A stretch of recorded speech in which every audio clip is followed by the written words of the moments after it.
All right, everybody. Hope you're doing well. Welcome to another We Read the Documents live stream. I'm your host, John Brisson.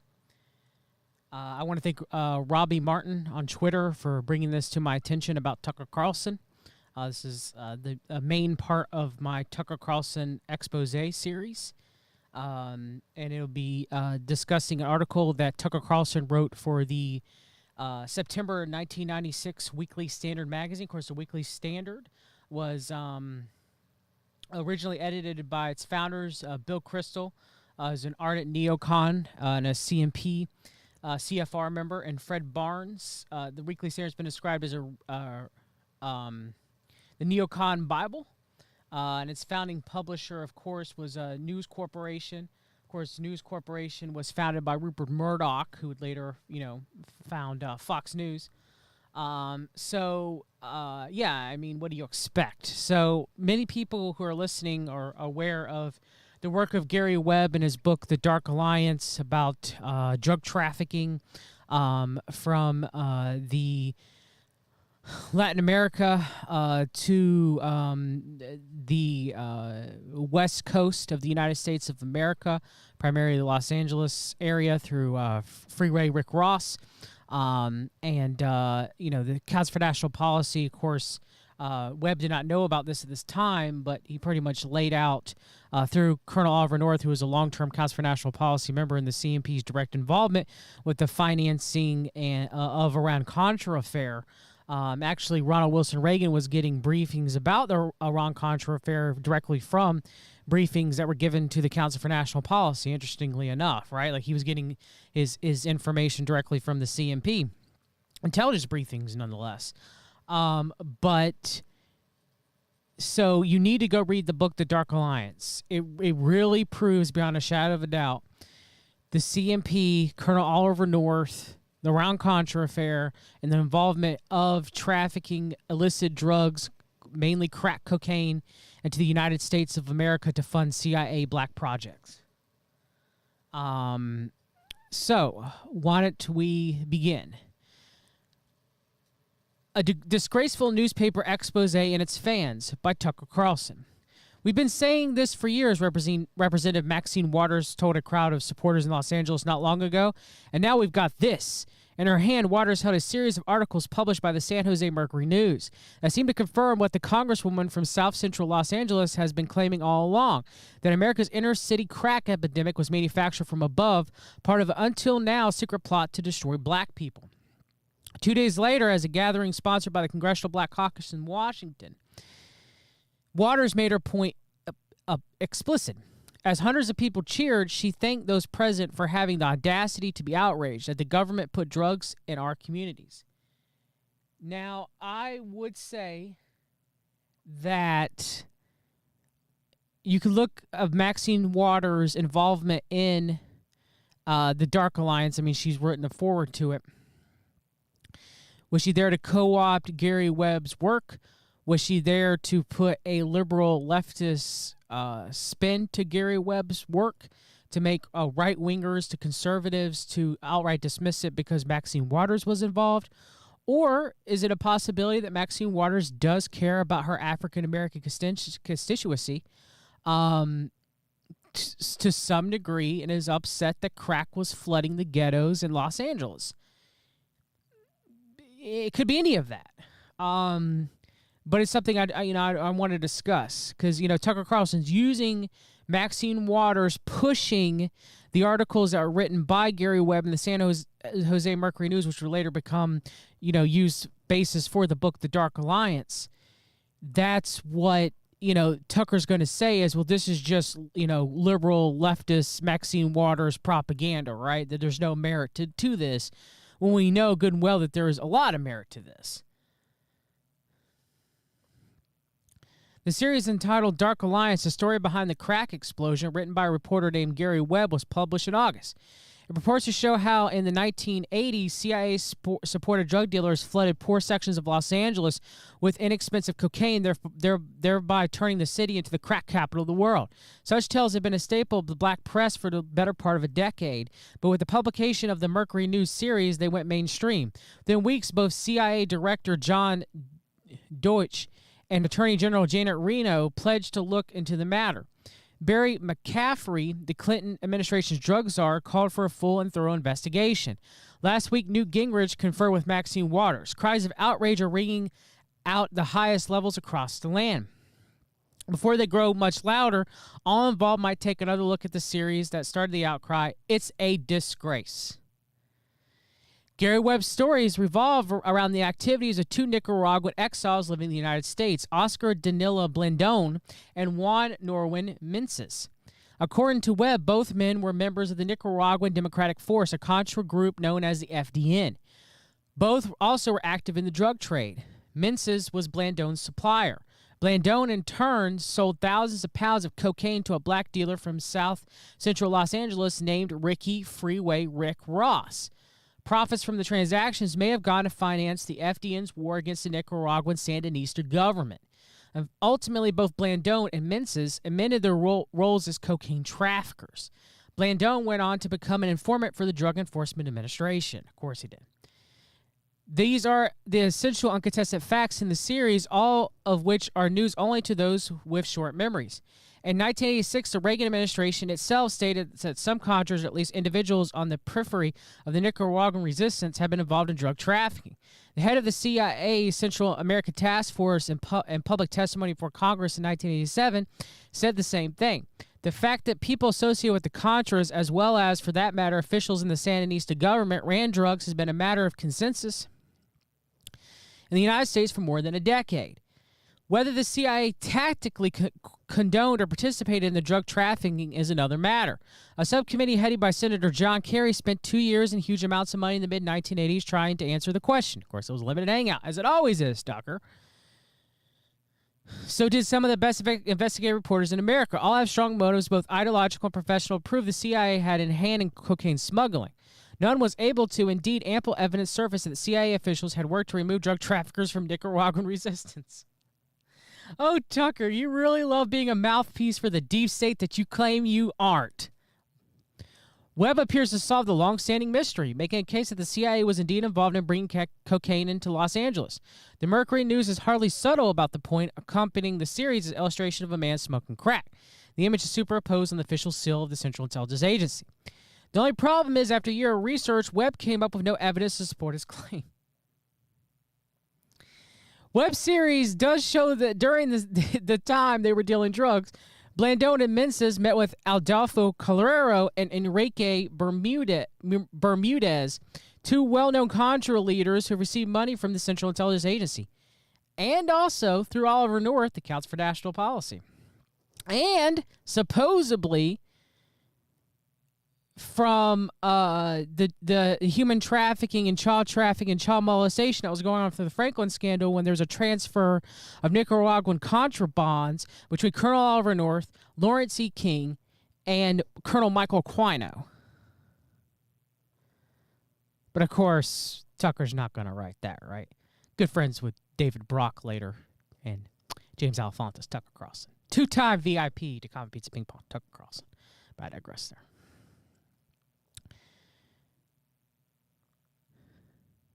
But that essentially is it. Webb provides no evidence that the CIA knew about the meetings. He presents no proof that drug trafficking was ever discussed during them. Bermudez, assassinated 5 years ago in Manuega, is no longer present to tell us side of the story. Moreover, Webb offers no quotes from CIA employees on or off the record, no government cables or memos or written instructions that show the agency had knowledge of what Blandón and Minces were doing. Webb fails to explain exactly how or how much money was from the drug sales that made it back to Contra forces in Honduras and Costa Rica. Even Danilo Blandón, the admitted drug dealer and the person who the entire series hangs, is not explicit about a CIA connection. The best Webb could come up with is a quote from Blandón claiming he sold drugs on orders from other people. Blandón's lawyer seems sure his client worked with knowledge of the CIA, but the only evidence he proves comes from his own gut, from feelings of the atmosphere of the CIA and clandestine activities. Well, Tucker, Webb proves all this later in his book, The Dark Alliance, which contains way more information than the San Jose Mercury News pieces had. But still, the San Jose Mercury News pieces had enough to condemn, if you take the totality of evidence, even that was known at the time, but people writing about the Ron Contra affair, people writing about Colonel Oliver North, people writing about Rex 84, people writing about the World Order for the CMP side, which there were very few people were during that time, but you had Russ Ballant. You had some people that were discussing this. The information is overwhelmingly there, Tucker. Yeah, Red Eighthel in the chat. The CIA didn't openly admit drug smuggling. Definitely didn't happen then. Nothing to see here. Right, Tucker? Our guy, right? Slandering Webb.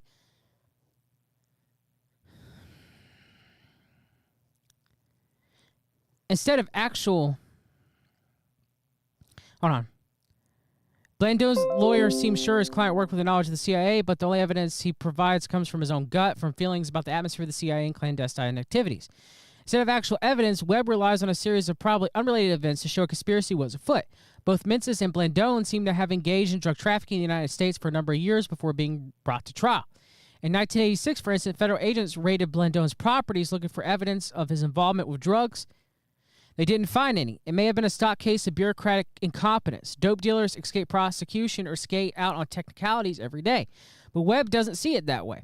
Instead, he claims Blandon was saved by the intervention of unseen hands. Well, the cops have always believed the investigation has been compromised by the Central Intelligence Agency. Quotes from a local public defender is saying, Webb swallows the claim whole, never acknowledging that bumbling cops may have had a motive to blame their failures on a mysterious federal agency. Hey, you guys, guess what? The LA cops, they messed up. All right, you guys listening, they made it oopsie, all right? And that's how Blandon slipped through, okay? Of course, it had nothing to do with the CIA being involved or any government agencies being involved, right? No. Tucker's 100% right. It was just an oopsie, you guys. It was just a major oopsie. His essential point improved, Webb goes on to make sure that the most inflammatory charge in the series, that Blandon and Menzies opened the first pipeline between Colombia's cocaine cartels and black neighborhoods of Los Angeles, and so helped spark a crack explosion in urban America. It's a jarring thesis, one that places blame for the presence of crack and its attendant evils in the inner city squarely on the government conspiracy. Webb proves none of it. Indeed, in parts of Dark Alliance, Webb contradicts his own assertions. Thousands of young black men are serving long prison sentences for selling cocaine, a drug that's virtually unattainable in black neighborhoods before members of the Central Intelligence Agency Army brought it from South Central brought it into South Central in the 1980s at bargain basement prices. Webb writes in the first installment. By the second installment, however, Webb has changed his mind. Other LA dealers, Webb writes, were selling crack long before. Ricky Ross made contact with his ostensibly CIA-controlled cocaine suppliers. Stripped to the bare facts, Ross' success in the drug business comes off his old-fashioned criminal entrepreneurship. No Contras or CIA handlers required. Shaky though it is, Webb's story seems to confirm conspiracy theories already rampant in black neighborhoods and the media that circulate within them. Wilbert Tatum, editor of the New York's best-known black newspaper, the Amsterdam News, says the Dark Alliance series comports perfectly with explanations he has been hearing for years about why the inner city is falling apart. Noriega, the Gulf War Syndrome, AIDS, the Million Man March, all in one way or another evidence of a government plot to hurt black people, explains Tatum, who says he's recently been in touch with former comedian Dick Gregory on the subject. And in light of this, Tatum says he considers the notion that the CIA sent cocaine in the ghetto entirely plausible. It was rumored that crack cocaine and heroin was a CIA deal. I mean, as my friend Ryan from Real Music History puts it, well, I mean, they flooded Harlem with heroin in the late 1940s and early 1950s. We always expect they're going to do it again in L.A. with cocaine being turned into crack for maximum profit. I mean, come on. Who else but the federal government has the wherewithal and the immunity to move through our borders and around our borders and get things into this country? Tatum asks rhetorically. Derek Z. Jackson, a black columnist for the Boston Globe, is equally convinced by the Webb series. The only conclusion is that Ronald Reagan said yes to crack and the destruction of black lives at home to fund the killing of commies abroad. Jackson wrote in one of the 2 September columns about the series. Black drug dealers, Jackson concluded, are political prisoners considering the government's role in placing the crack in their hands.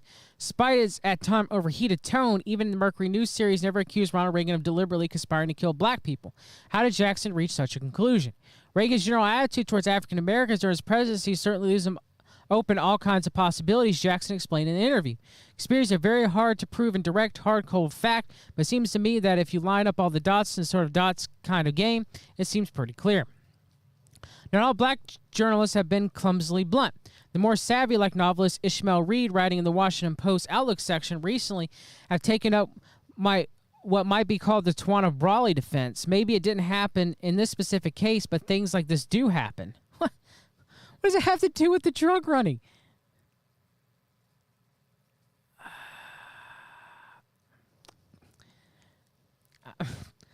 I don't know, and every word of Webb's story is true, Reed wrote, but the weight of the evidence gives credence to conspiracy theories prevalent in black America. For all the attention Dark Alliance has received in the black press and on Capitol Hill, few major media outlets have validated the series by reporting on its charges in any detail. Well, yeah, why? The media's controlled, Tucker. You talk about... Oh, God. The apparent indifference clearly baffles Don Garcia, Gary Webb's editor on the stories. The East Coast media is very East Coast focused, explained Garcia, who is also the city editor of the Mercury News. It may take a while for it to filter over there, or it may never filter at all. Many journalists outside of San Jose seem to have a skeptical view of Webb's story. As a senior foreign editor at one prestigious East Coast daily, one of the newspapers that have done their best to ignore the Mercury News series, put it, more allegations from more drug dealers. The most important point in the story is the weakest point. It has a hollow core. It doesn't move me. I don't see anything to follow up. Dole McManus, a Washington bureau chief of the Los Angeles Times, says his paper is now looking into allegations raised by Webb. McManus, who covered Central America in the 1980s, doesn't seem to think new facts will come to light.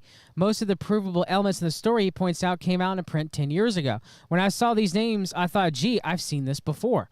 Meanwhile, Gary Webb has been doing his best over the past month to drum up a petition for his series appearing on television and talk radio around the country, evidently with the blessing of his employer.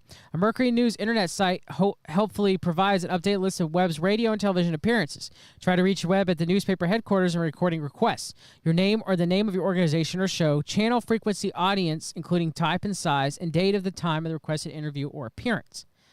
Webb has found a particularly receptive audience on the Joe Madison Show, a lunchtime talk show program broadcast out of Washington on a 50,000-watt signal from West Virginia to Pennsylvania.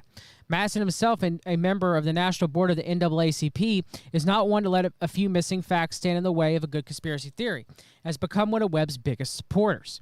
Madison and Dick Gregory were recently arrested in front of the CIA headquarters in Virginia while protesting. The fact that for over 10 years the CIA shipped tons of cocaine into black areas of Southern California.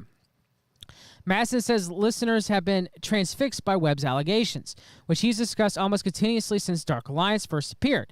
Man, I've done this show for 3 hours a day, 5 days a week for 4 straight weeks, and my lines have been filled, he reports. As a matter of fact, to show you how interested they are, one day, 2 Fridays ago, I changed subjects, and we received 50 calls at the station. What the hell was I doing? Do not stop talking about this.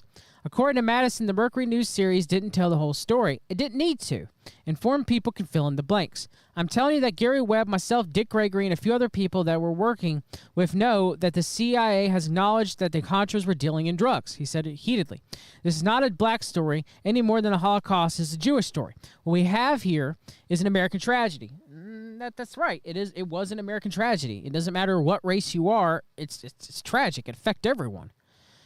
Black neighborhoods, he said, were targeted by the CIA simply because they were black neighborhoods. And why would the CIA want to hurt black people? Madison can hardly believe the question is meant seriously. This is America, he explains, exasperated. What can I say? And when that, he says, I've got to go. I've got Dick Gregory on the other line. So we know later that Gary Webb was either pressured into suicide by people like Tucker Carlson, by him getting bad press and him eventually, not being able to be pushed anywhere, okay? After the Dark Alliance book is released, he's forced out of the San Jose Mercury News because he's not getting any traction with anything that he reports anymore because the world order, he did his job as any investigative journalist, right, where they're either push out to obscurity, or they're suicided. Okay, so it's either Gary Webb was pushed into suicide. He ended up going through a divorce. Ended up losing everything, right, for trying to get the truth out. And it was, and so he expects he's going to be this big investigative journalist afterwards, but that doesn't happen till people get the truth out, right? Okay? So either that happened, or, again, he shot himself twice in the back of the head and was assassinated. Either way, Tucker Carlson did a hit piece on Gary Webb's Dark Alliance for the Weekly Standard.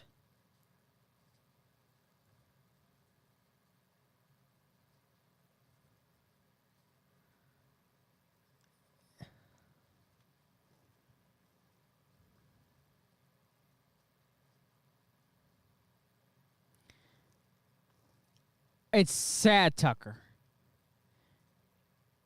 This whole 3-part series expose, and there's multiple parts in the second part. I have shown beyond a shadow of a doubt, with a preponderance of evidence, that Tucker Carlson is a part of the deep state that he claims that he claims to rail against so much. Not only does Tucker say, if you believe in the 9/11 conspiracies, if you believe that the government or various governments, the United States government, Israel, Russia, the Vatican, Switzerland, whomever was involved in 9/11, it was numerous people were involved in the event that was 9/11. You need to leave the country. You're not a patriot. And he stood by pushing the standard narrative of 9/11 that it was the Arabian hijackers. Okay? He still pushes it to this day, you guys. It doesn't change. It doesn't change.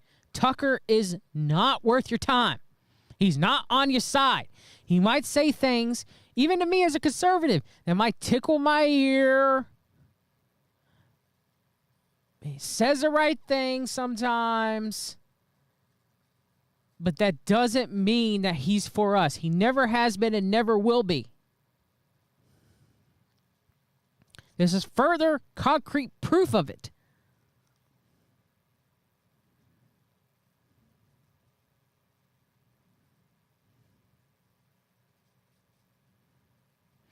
I still want to do the series showing Tucker wearing a Kabbalah bracelet. In the chat, please put any videos that you see of him wearing a Kabbalah bracelet. That will be the next part. That was supposed to be part 3 before Robbie Martin added this to me on Twitter. So that'll be part 4, but I need people, when they, see Tucker wearing that Kabbalah bracelet, to post it in my comment section. I need to have enough clips to show it. I've seen it, but I need to have a burden proof of him wearing it, okay?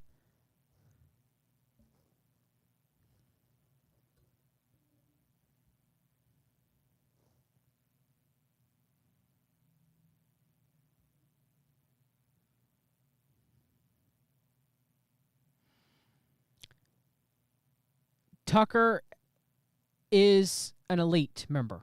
He is an heir to the Swanson family fortune. His stepmother, Patricia Swanson Carlson, was heir to the Swanson frozen food empire. Tucker Carlson's father, Dick Carlson, was directly tied to the world order, was one of the longest serving head of not Air America, Voice of America, the United States CIA propaganda tool, which is now able to be broadcast on United States soil because of the modernization of the Smith-Munn Act under Barack Hussein Obama.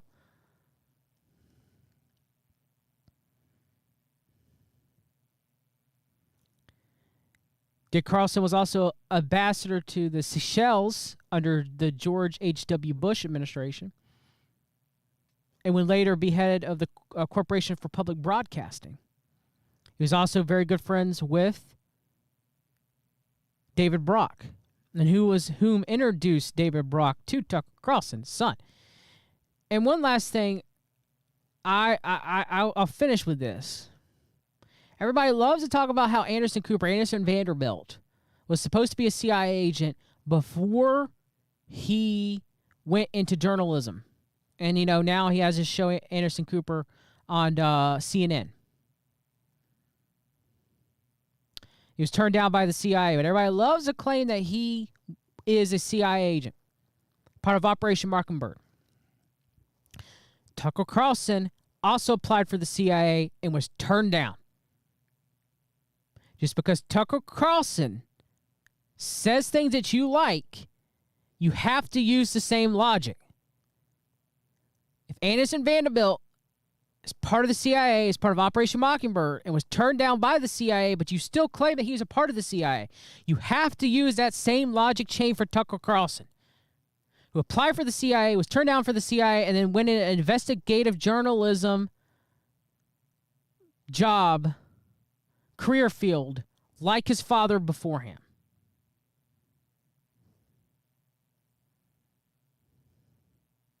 Tucker Carlson, blue blood elite. Anderson Vanderbilt, a higher blue blood elite, but Tucker still won nonetheless. He's not your guy. He doesn't want to go fly fishing with you. He doesn't want to share a beer with you, okay? He's a deep state sellout shill.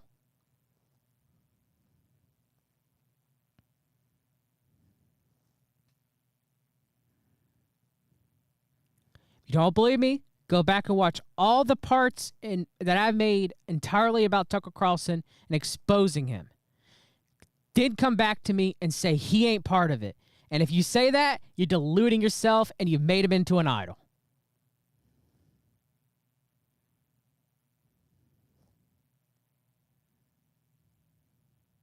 All right, everybody. That's it. That's all I got. God bless.